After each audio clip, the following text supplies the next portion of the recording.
explicação duvidosa da alma, que mas é a poesia inexplicável da mesmo mensuada a última antiga, em tom alemão.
Olá, pessoal. Bem, hoje nós vamos ver mais um assunto importante dentro da literatura brasileira. Vamos falar, então, sobre o pós-modernismo, a literatura contemporânea brasileira em prosa. Nós vamos tecer algumas reflexões no que dizem respeito, por exemplo, às questões sociopolítico-econômicas do Brasil daquela época, principalmente no que diz respeito a 1945 e como o mundo se posiciona após a Segunda Guerra Mundial.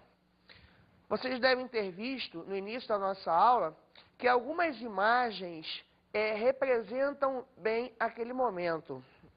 Nós temos, por exemplo, 1945 como sendo o ano ápice do final da Segunda Guerra Mundial, ou seja, o ano em que, após a explosão da bomba atômica nas cidades de Hiroshima e Nagasaki, o que nós vamos observar é que o momento é extremamente conturbado.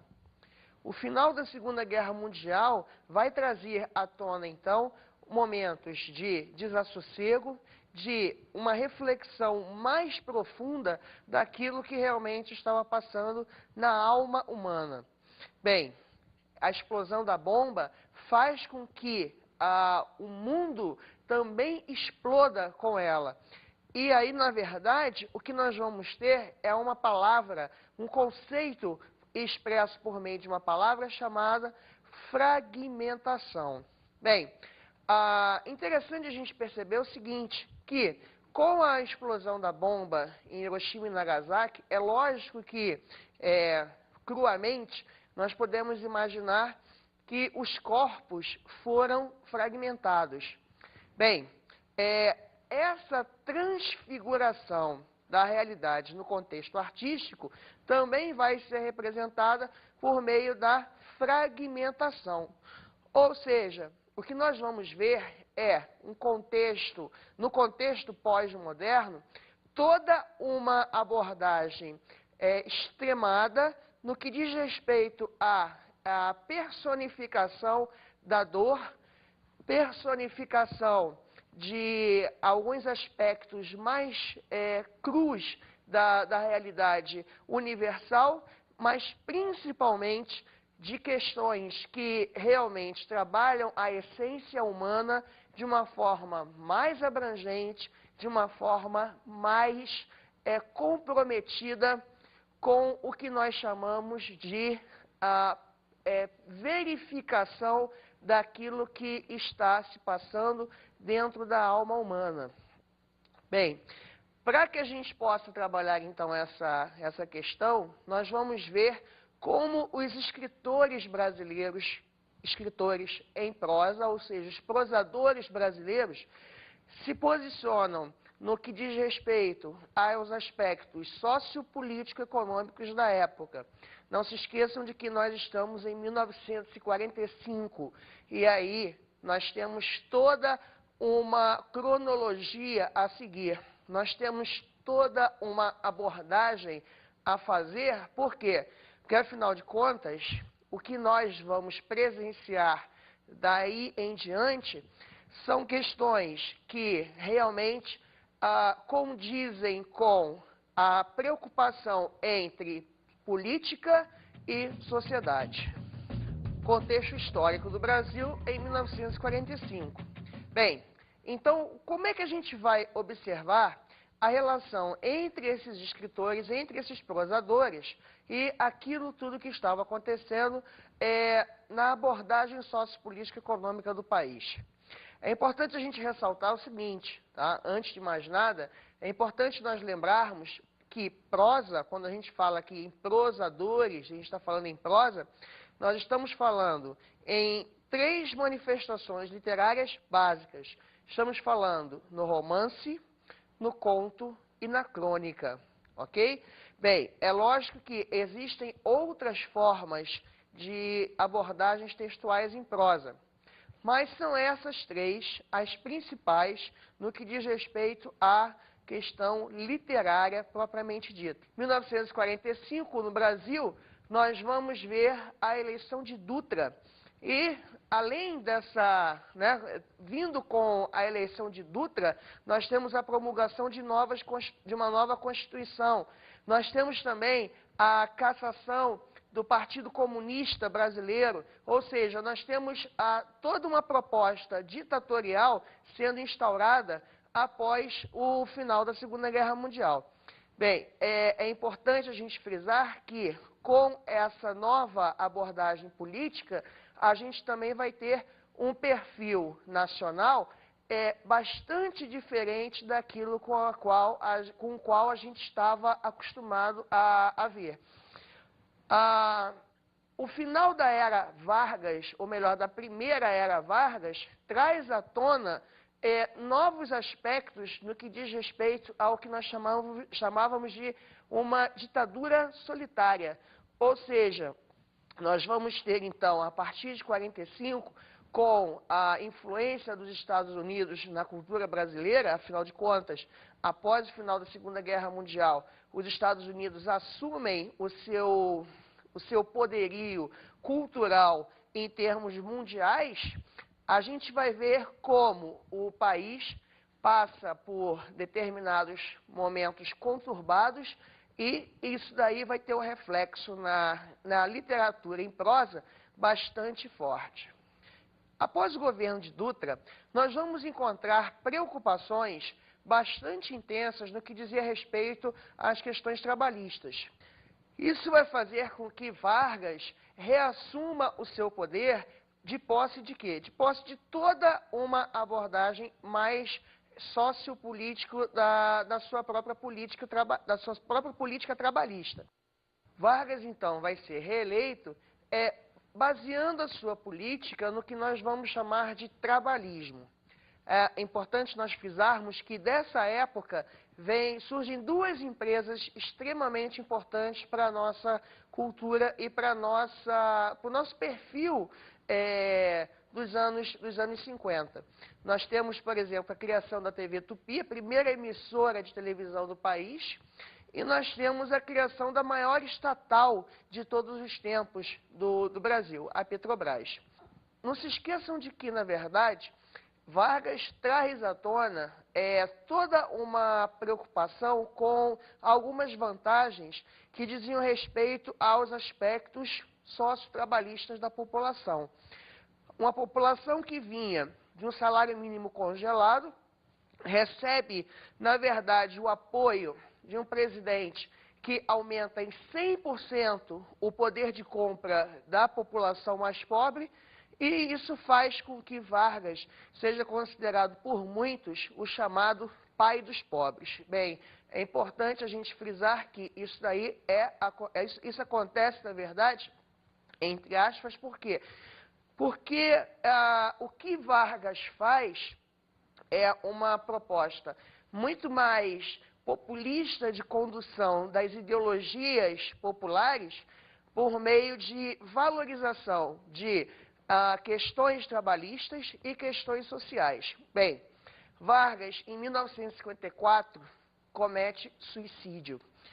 É importante a gente lembrar que a época faz com que o fato ocorrido, né, o suicídio dele, ele consegue criar para si mesmo todo um perfil de construção de mitos, quando ele, ao se matar, ele deixa a própria história uma carta em que ele registra o acontecido por meio de interpretações mais pessoais da sua própria política de governo, a política de condução da nação. Vale a pena a gente lembrar sempre daquela última frase da sua carta, quando ele diz, né, saio da vida para entrar na história. Bem, Vargas realmente saiu da vida e entrou na história. Entrou na nossa história com uma importância atroz, mas isso não quer dizer que, por causa dessa importância, a sua política não tenha também gerado algumas desavenças com os meios artísticos. Afinal de contas, vale a pena a gente lembrar que foi de Vargas a influência dos Estados Unidos em Parnamirim, a base de Natal, a maior base aérea da Segunda Guerra Mundial fora dos Estados Unidos, e é também de Vargas, digamos, um fato ocorrido que realmente pesa na nossa memória até hoje. Foi Vargas que teria mandado para a Europa, teria mandado para Hitler, Olga Benário Prestes, a esposa de Luiz Carlos Prestes, como, digamos, alguns historiadores dizem, como um presente para Hitler.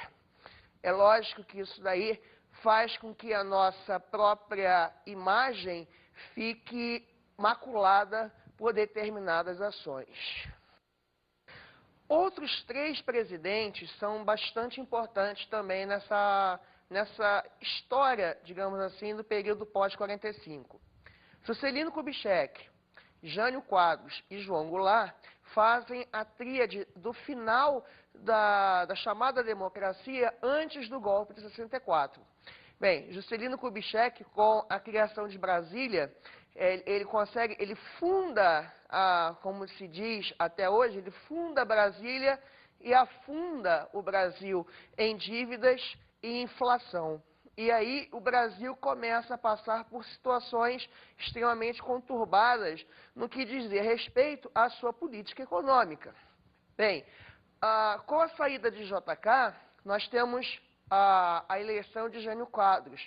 E Jânio Quadros não consegue fazer um trabalho condizente com aquilo que ele queria. Então, o famoso presidente da Vassourinha, que ele dizia que ia varrer toda a corrupção, ele não consegue realmente atingir nem metade daquilo que ele quer. E ele sai antes mesmo do final do seu mandato. João Goulart assume, mas um presidente extremamente fraco no que dizia respeito à sua abordagem política, não consegue realmente se manter à frente do país, e a população que estava insatisfeita com as questões econômicas pede, então, a intervenção militar naquele governo. Resultado disso é o tal golpe de 64, que alguns chamam de revolução, mas, na verdade, nós podemos constatar que, na verdade, foi um golpe. O golpe militar de 64 teve uma importância significativa na nossa abordagem histórico-literária. Afinal de contas, todo o contexto que vai ser criado a partir de então vem justamente das relações entre governo e obras de arte. A censura, então, principalmente por causa dos atos institucionais que vão ser promulgados a partir de então, a censura faz com que as obras de arte ou assumam determinados papéis por meio da metáfora ou simplesmente sejam proibidas por causa das questões políticas que elas apresentavam. Bem, então, o que a gente pode ver é que a derrocada de João Goulart traz à tona toda uma preocupação, de novo, da população com o quê? Com aquilo que representava o poder nacional. Com isso, nós vamos ter a volta do presidencialismo, e o presidencialismo traz, por meio de uma centralização maior do poder nas mãos do presidente, e aí a gente vai ver como o golpe militar de 64 consegue, então, trazer para os meios políticos todo aquele poder que era, então, destinado anteriormente às mãos civis. Bem, é importante a gente perceber que, justamente por causa dessas questões ligadas à ditadura e à censura, nós vamos ter algumas das obras de arte mais consistentes da nossa história literária. Afinal de contas, quanto mais nós vivemos momentos de crise, mais os autores precisam pensar as questões sociais para que eles possam realmente retratá-las nas obras de arte. Por causa disso, o momento vai ser um momento extremamente importante, extremamente fértil na nossa cultura. Quais são as consequências do contexto sociopolítico e econômico da época para o que nós podemos dizer que representou a literatura brasileira em prosa daquele momento?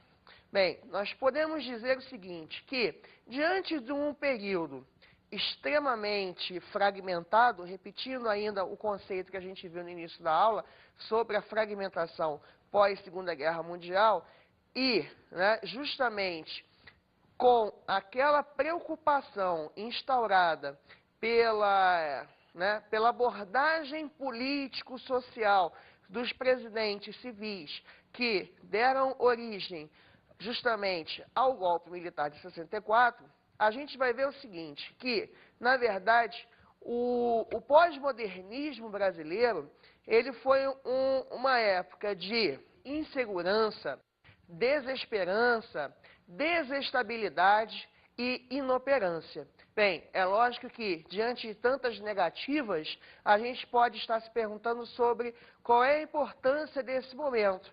Mas o momento é justamente condizente com essa realidade, que é uma realidade de ausência de determinadas contestações sociais, e isso faz com que, na verdade, as obras de arte atinjam a sua plenitude diante justamente dessa, digamos assim, dessa ausência de preocupações com aquilo que nós podemos dizer que era realmente essa preocupação social.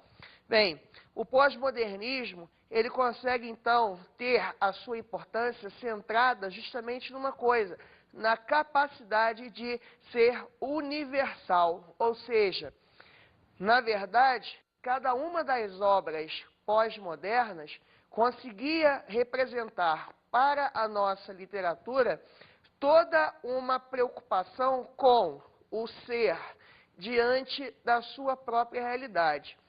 E aí, queridos alunos, imaginem o poder de penetração que uma obra dessas consegue diante das próprias profundezas da alma. Você consegue, por exemplo, imaginar até onde a sua própria alma tem o poder de atuação? Você consegue, então, imaginar até onde o seu próprio eu consegue se identificar com a sua realidade? Então, imagine, se você não consegue perceber isso, diante dessa realidade que você vive hoje, imagine vivendo numa realidade como a realidade pós-Segunda Guerra Mundial. Imagine você vivendo naquele momento em que mais de 5 milhões de pessoas foram mortas por causa da Segunda Guerra Mundial. Imagine você vivendo naquele momento em que os judeus eram jogados nos buracos, nas covas rasas pelos nazistas, e você tendo que se deparar com tudo aquilo.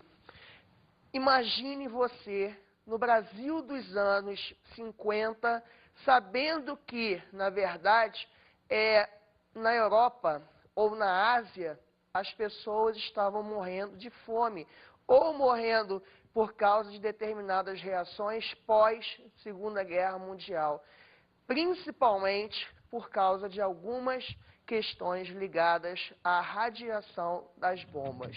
Então, na verdade, a gente vai ver o quê? A influência do imperialismo norte-americano no pós-Segunda Guerra Mundial. Isso fica nítido, principalmente por causa do final da guerra e por causa da vitória dos aliados sobre o nazismo de Hitler. Nós vamos ver, por exemplo, numa cena de um filme que não é um filme da época, mas que representa a realidade da época. O filme For All, o Trampolim da Vitória, que é um filme nacional, mas que aborda aquela conotação, aquele contexto sociopolítico dos anos do final da Segunda Guerra Mundial.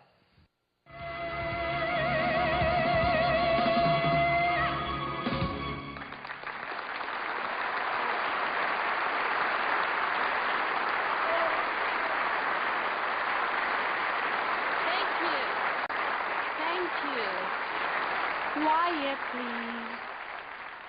Thank you. I'm gonna tell you a little story of mine. I was down and lonely. One day, I got a letter from Natal. This letter brought joy back into my life. So, I asked my agent to book a show at the base.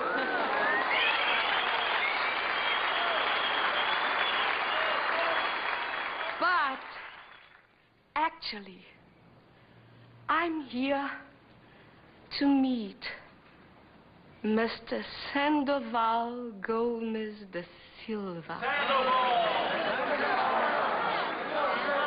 I don't think he knows about this. The surprise is a little secret between Mr. Donovan and me. Eu entendi tudinho, todo o inglês dela. Você sabia? Foi uma carta, como aquela foto. Ah.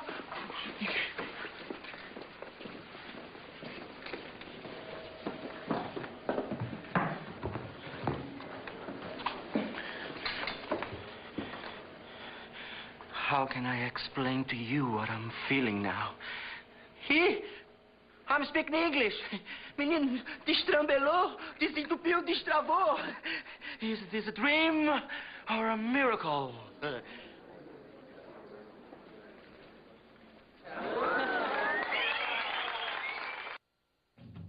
Bem, no mundo de sombrias esperanças, uma luz no fim do túnel. Você pode estar se perguntando assim, bem, no momento de fragmentação, no momento de tanta morte, no momento de tanta destruição, em que a bomba de Hiroshima e Nagasaki representa aquela realidade, o que a literatura poderia estar representando? É importante a gente dizer o seguinte, que justamente por causa do teor universal daquele momento, os nossos escritores pós-modernos representam aquilo que há de melhor na nossa abordagem histórico-literária. É importante a gente frisar que a importância deles vai muito além daquilo que realmente nós podemos representar. Afinal de contas, nós estamos falando de pessoas que não tinham mais o que nós dizemos como sendo o limite de um país. Nós estamos falando, na verdade, de um momento em que a globalização assume o seu fator dentro da história político-social de um país, no caso o Brasil, mas assume também os valores de toda uma abordagem que faz com que o mundo passe a ser um só. Uma escritora que realmente consegue ultrapassar os limites do próprio país e se tornar universal é Clarice Lispector. Bem, em um de seus romances, A Paixão Segundo GH, Clarice consegue criar, dentro de uma realidade extremamente instável, algumas das imagens mais belas e mais profundas da literatura brasileira. Afinal de contas, é justamente no trato entre o ser e o eu que a sua força acaba acontecendo. GH, uma personagem só, isolada, sozinha no mundo, consegue, dentro de um romance inteiro, tecer algumas das construções mais filosóficas no que diz respeito à própria abordagem do existencialismo. As perguntas do quem sou eu, onde estou, para onde vou, o que estou fazendo aqui, tornam-se, então, algumas perguntas essenciais no que diz respeito à própria construção da personagem. GH, uma mulher de seus 40 anos, moradora de Copacabana, bairro de classe média do Rio de Janeiro, que se depara, de repente, com uma barata no banheiro de um quarto de empregada. Essa luta com o eu acaba se transformando num grande processo de construção e de reflexão da própria alma.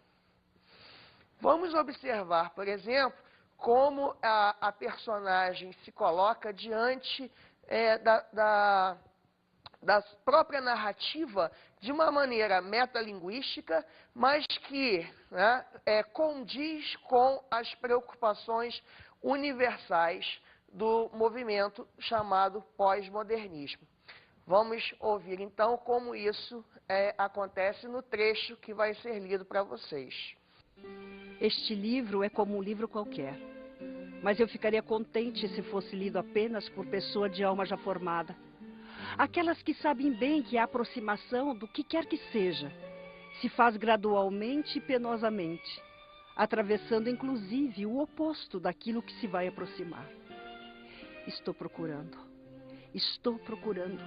estou tentando entender, tentando dar a alguém o que vivi e não sei a quem, mas não quero ficar com o que vivi. Não sei o que fazer do que vivi. Tenho medo dessa desorganização profunda. Não confio no que me aconteceu. Aconteceu-me alguma coisa que eu, pelo fato de não saber como viver, vivi uma outra? Não.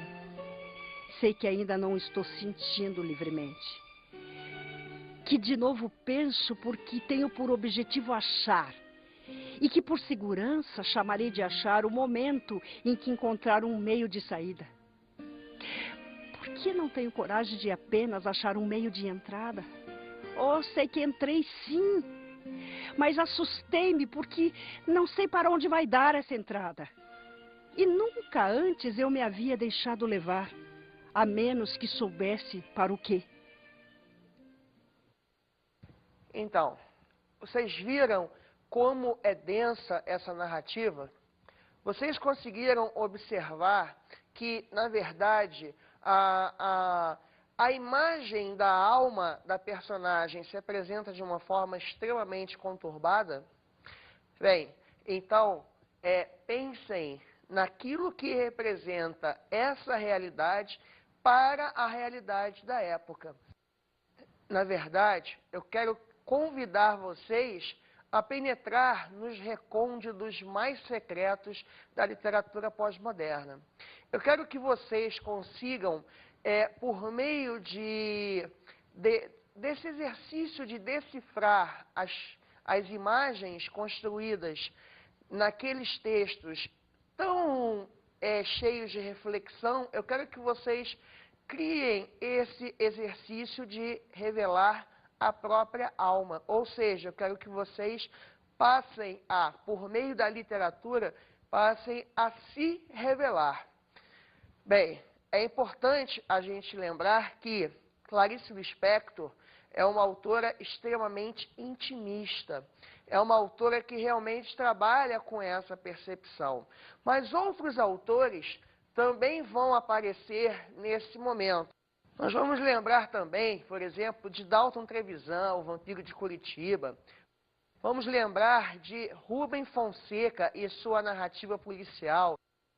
Lígia Fagundes Telles e o psicologismo das suas personagens.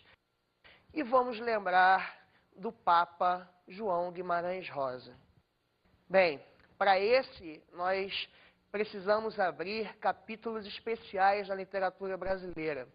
Autor do principal romance do século XX da literatura nacional, O Grande Sertão Veredas, João Guimarães Rosa consegue com maestria criar, dentro de um aspecto inicialmente regional, afinal de contas o romance se passa no sertão, algumas das reflexões mais universais da literatura, quiçá da literatura mundial, não apenas nacional.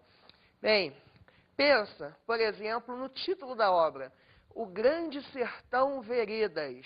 O Grande Sertão Veredas. Se você desmembrar, e aí lembra daquela palavrinha inicial que a gente trabalhou no nosso conceito literário de fragmentação?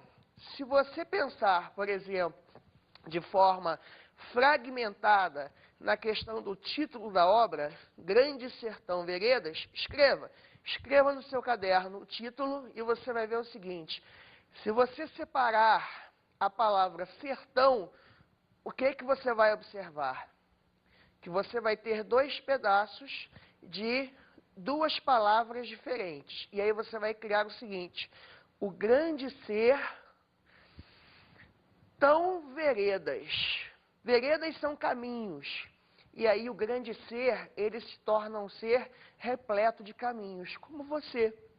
Eu quero que você também consiga, por meio do exercício de decifrar a literatura, eu quero que você também consiga ser uma pessoa que busque caminhos. Buscar os caminhos da universalização do ser, da universalização do eu. Buscar caminhos que representem uma percepção de que você está diante de uma realidade mundial, globalizada, de uma transfiguração que realmente consiga condizer com uma realidade mais voltada para quê? Para os aspectos da contemporaneidade. Bem, eu quero que você veja isso. Mas eu não quero que você também consiga, por meio disso, não deixar que os seus sonhos morram. Eu quero que você não permita que, na verdade, os seus sonhos se deixem levar pelas corredeiras, se deixem levar pelo vento, como a gente presencia, por exemplo, na morte dos sonhos mais intimistas da personagem Macabeia. Na Hora da Estrela, o romance de Clarice Lispector, nós vamos ver que a morte da personagem faz com que, na verdade, toda aquela essência da alma também represente a própria morte do ser. O que nós não queremos é que você não consiga mais ministrar determinados processos de transformação por causa dos enfrentamentos das dificuldades do dia a dia. Veja agora, então, como a gente se depara com a cena final do romance A Hora da Estrela. Veja a morte de Macabeia e encare a realidade de uma outra forma.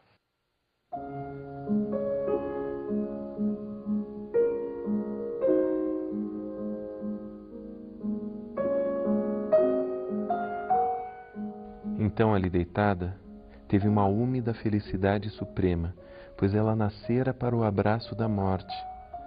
A morte que é nessa história o meu personagem predileto. Iria ela dar adeus a si mesma? Acho que ela não vai morrer, porque tem tanta vontade de viver. E havia certa sensualidade no modo como se encolhera. Ou é porque a pré-morte se parece com a intensa ânsia sensual? É que o rosto dela lembrava um esgar de desejo. As coisas são sempre vésperas. E se ela não morre agora, está como nós na véspera de morrer. Perdoai-me lembrar-vos, porque quanto a mim eu não me perdoo a clarividência.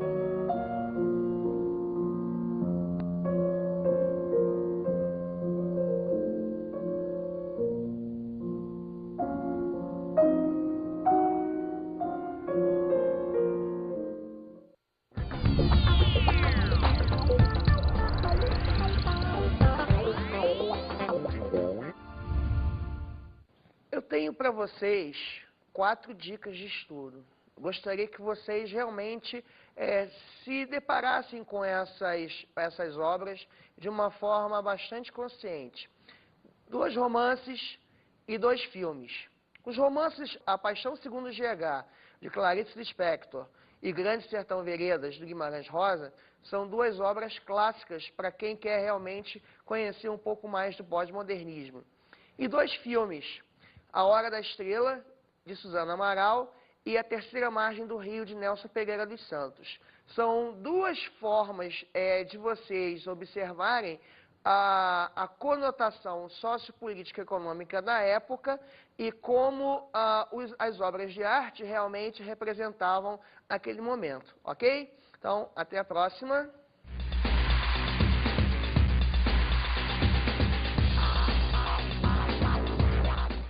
Nesta aula estudamos o pós-modernismo e literatura contemporânea brasileira em prosa. Nós estudamos a literatura brasileira no pós-modernismo em prosa. Ou seja, nós trabalhamos o contexto sociopolítico econômico do Brasil nos anos 40, principalmente no que diz respeito ao final da Segunda Guerra Mundial. Vimos também como os autores da época representaram de forma bastante consistente aquela realidade universal, visto que, a partir do final da Segunda Guerra Mundial, toda a influência das culturas ocidentais passou a se dar justamente por causa do poderio norte-americano. E nós vimos, então, como nós conseguimos chegar até os dias de hoje, criando aspectos mais condizentes com realidades transfiguradas que realmente representassem o que nós tínhamos de melhor na nossa cultura. Não a explicação duvidosa da alma, mas a poesia inexplicável da vida, mesmo vinculada à última sentida, em tom.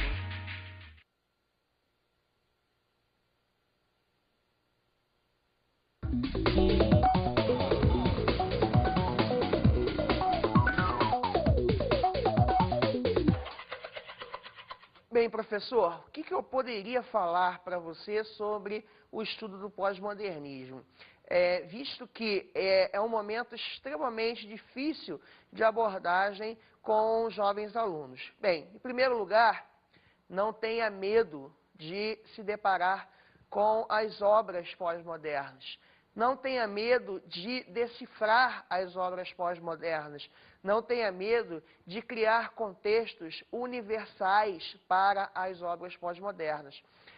Consiga mostrar para os seus alunos, e aí trabalhe com outras linguagens, visto que o pós-modernismo está sempre aberto a múltiplas linguagens, consiga trabalhar com os seus alunos toda uma pesquisa de interpretações por meio de literatura, música, cinema, teatro, obras de arte, no que diz respeito à pintura, escultura, gravuras.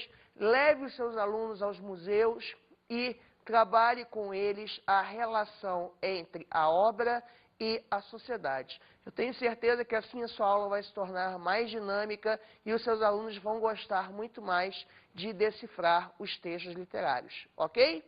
Não a explicação duvidosa da alma, mas a poesia inexplicável da vida, mesmo vinculada à última sentida, em tom. De uma forma mais abrangente, de uma forma mais comprometida com o que nós chamamos de verificação daquilo que está se passando dentro da alma humana. Bem, para que a gente possa trabalhar então essa questão, nós vamos ver como os escritores brasileiros, escritores em prosa, ou seja, os prosadores brasileiros, se posicionam no que diz respeito aos aspectos sociopolítico-econômicos da época. Não se esqueçam de que nós estamos em 1945, e aí nós temos toda uma cronologia a seguir. Nós temos toda uma abordagem a fazer. Por quê?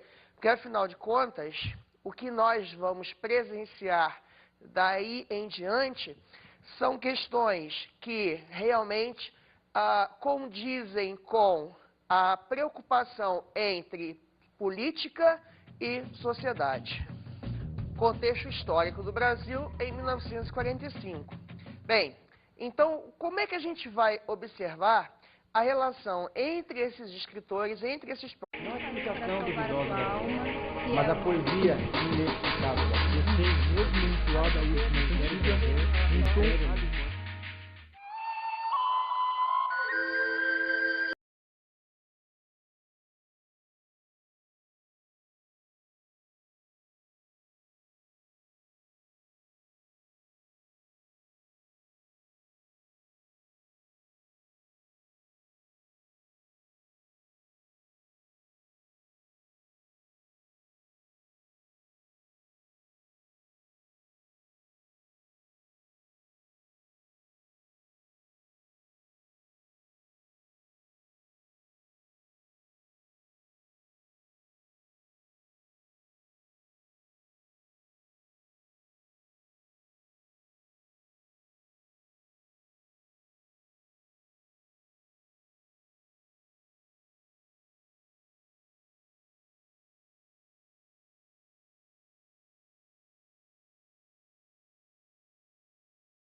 Olá, pessoal. Bem, hoje nós vamos prosadores e aquilo tudo que estava acontecendo na abordagem sociopolítica e econômica do país. É importante a gente ressaltar o seguinte, tá? Antes de mais nada, é importante nós lembrarmos que prosa, quando a gente fala aqui em prosadores, a gente está falando em prosa, nós estamos falando em 3 manifestações literárias básicas. Estamos falando no romance, no conto e na crônica, ok? Bem, é lógico que existem outras formas de abordagens textuais em prosa, mas são essas 3 as principais no que diz respeito à questão literária propriamente dita. Em 1945, no Brasil, nós vamos ver a eleição de Dutra. E, além dessa, vindo com a eleição de Dutra, nós temos a promulgação de uma nova Constituição. Nós temos também a cassação do Partido Comunista Brasileiro, ou seja, nós temos toda uma proposta ditatorial sendo instaurada após o final da Segunda Guerra Mundial. Bem, é importante a gente frisar que, com essa nova abordagem política, a gente também vamos ver mais um assunto importante dentro da literatura brasileira. Vamos falar, então, sobre o pós-modernismo, a literatura contemporânea brasileira em prosa. Nós vamos tecer algumas reflexões no que dizem respeito, por exemplo, às questões sociopolítico-econômicas do Brasil daquela época, principalmente no que diz respeito a 1945 e como o mundo se posiciona após a Segunda Guerra Mundial. Vocês devem ter visto, no início da nossa aula, que algumas imagens representam bem aquele momento. Nós temos, por exemplo, 1945 como sendo o ano ápice do final da Segunda Guerra Mundial, ou seja, o ano em que, após a explosão da bomba atômica nas cidades de Hiroshima e Nagasaki, o que nós vamos observar é que o momento é extremamente conturbado. o final da Segunda Guerra Mundial vai trazer à tona, então, momentos de desassossego, de uma reflexão mais profunda daquilo que realmente estava passando na alma humana. Bem, a explosão da bomba faz com que o mundo também exploda com ela. E aí, na verdade, o que nós vamos ter é uma palavra, um conceito expresso por meio de uma palavra chamada fragmentação. Bem, interessante a gente perceber o seguinte, que com a explosão da bomba em Hiroshima e Nagasaki, é lógico que, cruamente, nós podemos imaginar que os corpos foram fragmentados. Bem, essa transfiguração da realidade no contexto artístico também vai ser representada por meio da fragmentação.